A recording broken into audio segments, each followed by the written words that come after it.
پہلے ایک پرانا تعلیمی سسٹم ہوتا تھا جس سے ہم نے ڈاکٹر عبدالقدیر خان بھی پیدا کیے، ہم نے اور دوسرے بڑے لوگ واصف علی واصف بھی پیدا کیے۔ عام طور پہ لوگ کہتے ہیں کہ جی تعلیم ضروری ہے، تعلیم تو ضروری ہے لیکن تعلیمی نظام اس سے بھی زیادہ ضروری ہے۔ آپ یہاں پہ بڑے سے بڑا ایک ادارہ بنا لیں اور وہاں پہ جو مرضی کریں آپ، کوئی آپ کو پوچھنے والا نہیں ہے۔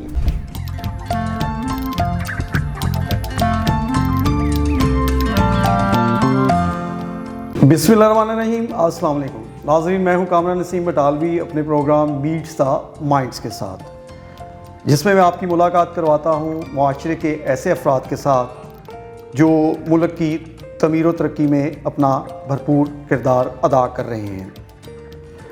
آج کے پروگرام میں میرے ساتھ ایک ایسی ہی شخصیت موجود ہے جو نہ صرف ایجوکیشنسٹ ہیں، اینالسٹ ہیں، اپنے ادارے کے سی او ہیں، بلکہ وہ private school solution of Pakistan کے صوبائی صدر بھی ہیں۔ آئیے چلتے ہیں اور ملتے ہیں جناب سعید خان صاحب سے۔ جی السلام علیکم سعید صاحب۔ وعلیکم السلام۔ آپ کا بہت شکریہ، آپ نے اپنے قیمتی وقت میں سے ہمیں وقت دیا۔ کامران صاحب، اٹس آنر فار می کہ آپ نے مجھے یہاں پہ بلایا۔ مجھے اندازہ ہے، آپ کے کالم میں پڑھتا رہتا ہوں، آپ ماشاء اللہ بہت ویژنری انسان ہیں، تو it's honour for me to be here with you. Thank you very much sir. اچھا سر، ابھی آپ کا ایک مختصر سا جو ہے نا وہ تعارف کروایا، میں چاہتا ہوں کہ کچھ ایسی اچیومنٹ جو میں نہ بیان کر سکا ہوں تو وہ آپ اپنے جو ہے نا وہ بیان کریں۔ کامران صاحب، میں اس فیلڈ سے پچھلے 34 ایئرس سے اس فیلڈ سے ہی اٹیچ ہوں۔ آپ سمجھ لیں کہ میرے یہ بال سفید جو ہوئے اسی فیلڈ میں ہوں ماشاء اللہ۔ تو اس میں بہت سے مسائل ہیں، بہت سی چیزیں ہیں جو ڈسکس کرنے والی ہیں، بہت سی اچیومنٹس ہیں، لیکن اصل بات یہ ہے کہ ہمارا جو سسٹم ہے، جس سسٹم کے تحت ہم تعلیم حاصل کر رہے ہیں، یہ کیا یہ واقعی ہمیں کہیں لے جائے گا، کہیں پہنچائے گا ہمیں ایز اے قوم؟ انڈیویجول کی بات نہیں کر رہا میں، ایز اے قوم کی بات کر رہا ہوں، یہ ہمیں واقعی کہیں پہ پہنچائے گا؟ اصل کویشچن جو ہے وہ یہ ہے۔ آپ دیکھیں کہ میرا اپنا خیال یہ ہے کہ پچھلے کوئی 40 سالوں میں 45 سالوں میں ہم نے ایسا کوئی کارنامہ انجام نہیں دیا اپنے اس سسٹم، تعلیمی سسٹم کے تحت۔ پہلے ایک پرانا تعلیمی سسٹم ہوتا تھا جس سے ہم نے ڈاکٹر عبدالقدیر خان بھی پیدا کیے، ہم نے اور دوسرے بڑے لوگ واصف علی واصف بھی پیدا کیے، ہم نے فیض احمد فیض بھی پیدا کیے۔ تو وہ ایک پرانا سسٹم تھا، اور میں سمجھتا ہوں کہ 70 کے مڈ تک اور 70 تک وہ جو ہمارا سسٹم تھا، وہ جو بین الاقوامی تقاضے تھے، جو بین الاقوامی سسٹم تھا، اس کے ساتھ بالکل میچ کرتا تھا۔ ٹھیک ہے، کوئی بہت بڑا کوئی ڈرامائی فرق نہیں تھا۔ ہم کہیں گے ظاہر ہے تھوڑا بہت ریسورسز کا فرق ہوتا ہے کسی بھی ڈیولپ کنٹری اور انڈر ڈیولپ کنٹری میں، لیکن کوئی بہت زیادہ ڈرامائی فرق نہیں تھا۔ لیکن پچھلے 40-45 سالوں میں بدقسمتی سے ہم نے اس سسٹم کو بہتر سے بہتر کرنے کے لیے کچھ بھی نہیں کیا۔ ہمارا سلیبس، ہمارا ٹیسٹنگ سسٹم، جو ایگزامز ہوتے ہیں، وہ ہمارا جو ٹیچر ہے، وہ کسی کے لیے بھی سر ہم نے ایسا کچھ نہیں کیا کہ ہم سمجھیں کہ یہ بڑا قابل فخر ہمارا ایک اثاثہ ہے کہ جو ہم نے کیا۔ میں یہاں پر یہ پوچھنا چاہوں گا سر کہ چونکہ آپ نے نظام کی بات کی، ملک و قوم کی ترقی کے لیے جو ہے وہ تعلیمی نظام کو ہی بہتر انتخاب جو ہے وہ قرار دیا جاتا ہے، جبکہ بہت سے لوگ اسے معاشی نظام کو کہتے ہیں جی وہ ملک کے لیے بہتر ہونا چاہیے، جو ہے معاشرتی نظام بہتر ہونا چاہیے، یا دیگر اور جو ہے نا وہ نظام بہتر ہونا چاہیے۔ تو اس میں تعلیمی نظام کو آپ کمپیریٹیولی کہاں دیکھتے ہیں؟ یہ آپ نے، میں سمجھتا ہوں بہت اچھا سوال کیا کہ آپ نے نہ صرف، عام طور پہ لوگ کہتے ہیں کہ جی تعلیم ضروری ہے، تعلیم تو ضروری ہے لیکن تعلیمی نظام اس سے بھی زیادہ ضروری ہے۔ ٹھیک ہے، جب آپ یہ کہتے ہیں نا تعلیمی نظام، تو اس کا مطلب یہ ہے کہ آپ چاہتے ہیں کہ ہم اپنے بچوں تک جو تعلیم پہنچائیں وہ کسی نظام کے تحت پہنچائیں نا۔ ایسی ورنہ تو اگر صرف کتابیں کافی ہوں تعلیم کے لیے، تو پھر تو کتابیں باہر سے امپورٹ کرتے، آپ اپنی لائبریری میں اپنے گھروں پہ اپنے بچوں کو پڑھاتے رہے. ٹھیک ہے کہ جی یہ آج کل لیٹسٹ کتاب یہ ہے، اس موضوع پہ یہ کتاب بہت اچھی ہے، آپ یہ والی کتاب پڑھ لیں. لیکن وہ کسی نظام کے تحت جو آپ نے بات کی نا، تو بدقسمتی سے میں جب بھی کہیں گفتگو ہوتی ہے میں یہ کہتا ہوں کہ یار آپ لوگ کہتے ہیں کہ جی نیا نظام، پرانا نظام، یہ نظام، برٹش نظام، امریکن نظام. او بھائی آپ کوئی بھی نظام لے آئیں، لیکن پلیز نظام لے کے آئیں، ٹھیک ہے نا. کسی منظم طریقے سے آپ ان سب چیزوں کو آگے بڑھائیں. آپ مشکل کتابیں لگا دیتے ہیں، اور پیچھے سے پتہ چلتا ہے کہ جی وہ جو ٹیچر ہے پڑھانے والا وہ اس کی ٹریننگ نہیں ہے. آپ کو یاد ہوگا ایک زمانے میں 2004 یا 5 میں میڈم تھیں اس وقت جو ہماری منسٹر زبیرہ جلال صاحبہ، بڑا اچھا سسٹم لے کے آئی تھیں وہ. اچھا جی بہت اچھا سسٹم لے کے آئی تھیں. انہوں نے جو ٹیسٹنگ سسٹم تھا بچوں کا، میٹرک کا، 8th کا، 5th کا، وہ انہوں نے بڑا اچھا کر دیا تھا.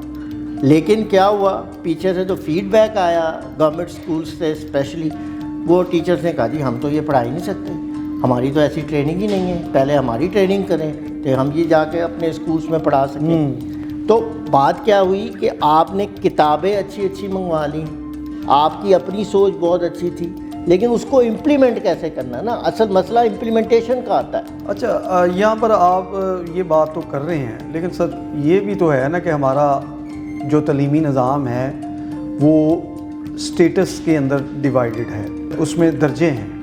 ٹھیک ہے، مڈل کلاس ہے، لوئر مڈل کلاس ہے، اپر کلاس ہے، ایلیٹ ہے. جب تعلیمی ایک اور بھی ہے آپ بول رہے ہیں، ایک وہ ہے وہ مدرسہ بھی، مدرسہ بھی ہے، ٹاٹ اسکول سسٹم بھی ہے، اور جھگی اسکول سسٹم بھی ہے. لیکن اتنے درجوں کے اندر جو ہے وہ یونیفارمٹی جو ہے وہ یکسانیت کیسے آ سکتی ہے؟ سر وہی بات ہے نا بیٹا جو آپ نے پہلے کی ہے کہ نظام نہیں ہے نا جی، کیونکہ ایک سینٹرلائز نظام نہیں ہے جس کی وجہ سے جس کا جو دل چاہ رہا ہے وہ پڑھا رہا ہے. مدرسے کا جو دل چاہ رہا ہے وہ پڑھا رہا ہے. وہ جو اسکولس ہیں، پرائیویٹ اسکولس ہیں جنہوں نے باہر بڑا لکھا ہوتا ہے انگلش میڈیم، وہ جو دل چاہ رہا ہے وہ پڑھا رہے ہیں. جو ایلیٹ اسکول ہیں انہوں نے اپنے بچوں کے لیے علیحدہ اسکول بنا لیے کہ جی یہ ہمارے بچوں کے لیے اسکول ہے، ہمارے بچے یہاں سے پڑھیں گے. اب میں نام نہیں لینا چاہتا، اب تو انہوں نے اپنی یونیورسٹیز بھی علیحدہ بنا لی ہیں کہ جی ہمارے بچے جو ہیں اس یونیورسٹی سے ٹرینڈ ہوں گے. تو یہ سب کچھ اسی وقت ہوتا ہے جب کوئی نظام نہیں ہوتا. جس کا جو دل چاہ رہا ہے، جو آپ یہاں پہ بڑے سے بڑا ایک ادارہ بنا لیں اور وہاں پہ جو مرضی کریں آپ، کوئی آپ کو پوچھنے والا نہیں ہے. دیکھیں نا، آپ کا ایک کوریکولم ہے، آپ کا ایک معاشرتی تعلق ہے، آپ کا جو بھی اسکول یہاں پہ کھول رہے ہو اس اسکول کا ایک معاشرتی تعلق بھی تو ہے نا اپنے معاشرے سے. جی تو آپ وہ اس کے تقاضے پورے کر رہے ہیں، اس تقاضوں کے مطابق اسکول بنا رہے ہیں؟ نہیں بنا رہا. مجھے ایک واقعہ یاد ہے کہ 92 میں ایک اسکول یہاں پہ کھلا تھا، میں نام نہیں لوں گا، جوہر ٹاؤن میں بہت بڑا. وہاں پہ وہ صاحب انہوں نے باہر سے ٹیچرز منگوائے تھے، امریکنز. اچھا. اور وہ انہوں نے وہاں پہ رکھے اور وہ انہوں نے چلائے. جبکہ ہمارا جو رول آف دا لینڈ ہے وہ یہ ہے کہ آپ کسی اسکول لیول پہ کوئی فارنر نہیں رکھ سکتے. اچھا. تو میں اس وقت بیٹھا ہوا تھا آفس میں ایجوکیشن، میں نے کہا جی یہ تو ہو ہی نہیں سکتا جو انہوں نے کہا ہے. تو یونیورسٹیوں میں بھی تو ابراڈ سے جو نا فیکلٹی یونیورسٹی لیول پہ تو اجازت ہے. ٹھیک ہے. اسکول لیول پہ اجازت نہیں ہے. ٹھیک ہے. کہ آپ کوئی فارنر جو مسلم نہ ہو اس کو آپ اسکول میں پڑھانے کے لیے جو ہے وہ رکھیں. اچھا. تو انہوں نے مجھ سے صاحب نے کہا کہ جی ہم اجازت نہیں بھی دیں گے تو کیا ہوگا، یہ اسلام آباد سے اجازت لے آئے گا. وہی ہوا، کچھ دنوں بعد پتہ چلا کہ وہ اسکول بھی کھل گیا، وہاں پہ فورن ٹیچرز بھی آ گئے، اور اس کی حالت یہ تھی کہ بہت ہائی فیس تھی. اچھا. لیکن with in few months, not years, month, وہ فل ہو گیا اسکول. اچھا. اور still working? Still it is working. اچھا. ہاں. تو وہ کہنے کا مقصد میرا یہ ہے کہ آپ ایک نظام بنائیں سر. آپ سلیبس جو مرضی لے لیں، آپ کتابیں جو مرضی لے لیں، جب تک کوئی تعلیمی نظام نہیں ہوگا، جب تک آپ اس کو امپلیمنٹ نہیں کر سکیں گے، جب تک کچھ بھی نہیں ہوگا. یعنی کہ نظام آپ سمجھتے ہیں کہ وہ زیادہ مجھے ریلائبل ہونا چاہیے. آپ کے سوال سے مجھے بڑی خوشی ہوئی کہ آپ نے تعلیمی نظام پوچھا کہ کتنا ضروری ہے. ورنہ عام طور پہ لوگ کہتے ہیں کہ تعلیم کے بغیر تو کچھ نہیں ہوتا, تعلیم تو ملک کی پہلی ضرورت ہے. اچھا, اس نظام کے اندر آپ جو ہمارا نصاب ہے اس کو کہاں پر دیکھتے ہیں, اور اس سے بڑھ کر جو ہے وہ SNC جو آیا ہے, سنگل نیشنل کریکولم, اس کے ثمرات اور نقصانات کو کیسے دیکھتے ہیں؟ اب آپ یہ سنگل کریکولم کی بھی سن لیں. آپ یہ پچھلے 4 5 6 سال سے آپ یہ نعرہ سن رہے ہوں گے, سنگل کریکولم سنگل کریکولم. ہاں جی. کہاں پہ سنگل کریکولم نافذ ہوا ہے؟ کہیں پہ بھی نہیں. ابھی بھی جو اسکولز ہیں بڑے, جو ایلیٹ اسکول جنہیں ہم کہتے ہیں, تو وہ اپنا اپنا سب نصاب پڑھا رہے ہیں. ٹھیک ہے. کون سا سنگل کریکولم؟ یہ کہاں پہ لائٹ ہو رہا ہے؟ گورنمنٹ اسکولوں میں, یا بیچارے جو چھوٹے اسکولز ہیں وہاں پہ چھاپے مار لیں گے 2 4 5 کہ جی آپ کیا پڑھا رہے ہیں, آپ دکھائیں آپ کیا پڑھا رہے ہیں, بس. لیکن جہاں سے فرق پیدا ہو رہا ہے وہ ہیں وہ ایلیٹ اسکول, وہ مدرسہ اسکول. مدرسہ اسکول میں ہو گیا single curriculum Raji? Answer is نو. جو ایلیٹ اسکول ہے وہاں پہ سنگل کریکولم ہو گیا؟ آنسر از نو. ابھی بھی جو ان کی کتابیں ہیں وہ سنگاپور اور انگلینڈ سے جو امپورٹ ہو کے آ رہی ہیں. تو جو بچہ گورنمنٹ اسکول میں پڑھ رہا ہے, یا جو بچہ 1000 روپے 1500 روپے فیس دے کے بچہ پڑھ رہا ہے, وہ سنگاپور کی اور وہ کتابیں بیچارہ خرید ہی نہیں سکتا. ٹھیک ہے. وہ اس کی تو گھر کی اتنے میں روٹی چلتی ہے جتنے میں ایک کتاب ملتی ہے. اس کے تو اس کے 1 مہینے کا روٹی کا خرچہ ہے اس کے گھر کا. تو سنگل کریکولم کہہ دینا تو آسان ہے, لیکن اس کو امپلیمنٹ کرنا, وہی بات کہ نظام نہیں ہے, اس کو امپلیمنٹ کرنے کا نظام ہو. دوسری بات کامران صاحب, یہ جب آپ نے جیسے سنگل کریکولم کی بات کی, اس کے لیے آپ کے پاس ایک تو جو پالیسی میکنگ ہے, جو پالیسی میکرز ہیں آپ کے, وہ بیٹھ کے سب ڈیسائیڈ کریں کہ ہم نے اس کو کس طرف لے کے چلنا ہے. لائک اس کے بعد جو کریکولم ڈیولپر ہیں وہ آپ کے لوکل بھی ہو سکتے ہیں, وہ آپ کے فارنرز بھی ہو سکتے ہیں, ان کو بلائیں, ان کو بلا کے ان کے ساتھ ڈسکس کریں آپ کہ جی یہ موجودہ حالات میں, کیونکہ ظاہر ہے وہ لوگ اگر باہر کام کر رہے ہیں اور وہاں کے سسٹم اچھا چل رہا ہے تو کوئی نہ کوئی تو ان کے اندر خوبیاں ہیں نا جس کی وجہ سے وہاں کا سسٹم اتنا کامیاب ہے. تو ان کو بلا کے یہاں پہ آپ اس کی کریکولم ڈیولپمنٹ پہ اس کے کام کریں. پھر اس کی امپلیمنٹیشن کے لیے آپ ان کی مدد بھی لے سکتے ہیں, اور آپ کے جو موجودہ آپ کے ریسورسز ہیں. اس میں مسئلہ پتہ کہاں آتا ہوتا ہے؟ اس میں مسئلہ آتا ہوتا ہے بجٹ پہ. جی ٹھیک ہے. یہ ساری باتیں جو میں کر رہا ہوں یہ ظاہر ہے اوپر جو بیٹھے ہوئے ان سب کو بھی پتہ ہے, چونکہ آپ کا تعلیم کے لیے بجٹ ہی اتنا معمولی سا اور اتنا تھوڑا ہوتا ہے کہ ان سب باتوں کے اوپر پھر ہوتا ہے خرچہ. اب وہ خرچے جب کی بات آتی ہے تو پتہ چلتا ہے کہ پیچھے پیسے نہیں ہیں, بجٹ نہیں ہے اتنا, یہ کہاں سے کریں, یہ کیسے کریں. پھر ٹیچرس ٹریننگ بہت ضروری ہے, تاکہ وہ جو آپ کا ماسٹر پیچھے سے بچوں کو پڑھا رہا ہے وہ بھی تو اپڈیٹڈ ہونا چاہیے نا. تو اس کے لیے ٹیچرس کی آپ اپگریڈیشن کرتے رہیں, ان کی ٹریننگ پروگرامز ایسے ہوں. جیسے میں نے بتایا کہ 2003-4 میں جو زبیدہ جلال صاحبہ تھی, ان کا بڑا اچھا وہ ایک انہوں نے سسٹم انٹروڈیوس کرایا تھا, لیکن اس کا جو پیچھے کرنے والا کام تھا ٹیچرس ٹریننگ, وہ بہت امپورٹنٹ تھی. وہ اس وقت بالکل موجود تھی نہیں, تو وہ فیل ہو گیا. ابھی بھی تو سرکار کر رہی ہے پنجاب کی سطح پر سر, لیکن اس میں بھی بہت ساری چیزیں ایسی ہیں کہ جس کو ان کو پوائنٹ آؤٹ کرنا چاہیے تھا, اس کو کور کرنا چاہیے تھا. لائک فرض کریں کہ ایک ٹیچر ہے وہ فزکس پڑھا رہا ہے اسکول میں, آپ اس سے کویشچن کر رہے ہیں مطالعہ پاکستان کے, تو وہ تو شاید اتنا اچھا آپ کو اس کا جواب نہیں دے پائے گا. ٹھیک ہے. اور ایک ٹیچر ہے کیمسٹری کا جو اس کو اسیس کر رہا ہے, جو سامنے اس کے بندہ وہ ہو سکتا ہے اردو کا بیٹھا ہو, تو وہ اس کو کیسے اسیس کر سکے گا. لیکن ایک پچھلے دنوں جنرل جو ہے نا وہ ٹریننگ کنڈکٹ کروائی گئی, اور اس میں بھی جو ہے نا پراپر جو ہے نا وہ جو رزلٹ اورینٹیڈ تھی, جو رزلٹ حاصل کرنے چاہیے تھے وہ رزلٹ نہیں مل سکے. ہاں, تو وہ اسی وجہ سے نہیں مل سکے نا بیٹا, کہ جو آپ نے اس میں پلاننگ کا فقدان تھا. آپ نے یہ نہیں دیکھا کہ یہ جو میرا ٹیچر ہے یہ کس سبجیکٹ کا ہے, یہ ٹیچر سے میں نے کیا اس سے آؤٹ پٹ لینا ہے, یا میں نے اس ٹیچر کے اندر کون سی ایسی خوبیاں ہیں کہ جو میں نے تلاش کرنی ہے. اگر یہ خوبیاں اس کے اندر ہیں میں نے کہا نا کہ آپ کیمسٹری کے ٹیچر کے سامنے اگر جو ہے اردو کا بٹھا دیں گے جو اس کو ایسیس کر رہا ہے تو وہ تو آپ کو صحیح فیڈ بیک نہیں دے گا نا اس ٹیچر کے بارے میں. ٹھیک ہے. اچھا مجھے یہ بتائیے گا کہ جو ہے پرائیویٹ سیکٹر کے اندر جو ہے اسکول سسٹم جو پبلک سیکٹر کے ساتھ کام کر رہا ہوتا ہے اس کا کنٹریبیوشن کس حد تک ہے اور اس میں پرائیویٹ سیکٹر کو کیا مسائل درپیش ہیں؟ پبلک سیکٹر کیا مطلب؟ سرکاری اسکول. ہاں سرکاری اسکول. سرکاری اسکولوں کے ساتھ پرائیویٹ اسکول تو نہیں. پرائیویٹ مطلب یہ ہے پرائیویٹ. اچھا میں سمجھا پبلک نہیں دو کنٹریبیوشن ہے نا, دونوں جو ہے ملک کی ترقی میں اپنا حصہ ادا کر رہے ہیں. تو پرائیویٹ سیکٹر تو جو ہے وہ جو پرائیویٹ اسکول وہ کام کر رہے ہیں, پبلک کو جو ہے نا گورنمنٹ فیسیلیٹیٹ بھی کرتی ہے, پیسہ بھی دیتی ہے, سارا کچھ کرتی ہے. تو اس کے حوالے سے آپ بتائیں پرائیویٹ اسکولوں کا کنٹریبیوشن. دیکھیں اوریجنلی جو ہمارے آئین میں لکھا ہوا ہے وہ تو یہ لکھا ہوا ہے کہ تعلیم اور صحت گورنمنٹ نے پرووائڈ کرنی ہے. ٹھیک ہے. ٹھیک ہے, لیکن کیونکہ گورنمنٹ بدقسمتی سے فیل ہو گئی ایجوکیشن پرووائڈ کرنے میں, جی تو وہ ایک گیپ بنا. ٹھیک ہے نا, اور نظام قدرت ہے کہ جہاں پہ بھی گیپ بنے گا اس کو کوئی نہ کوئی طاقت اس کو فل کرے گی. ٹھیک ہے.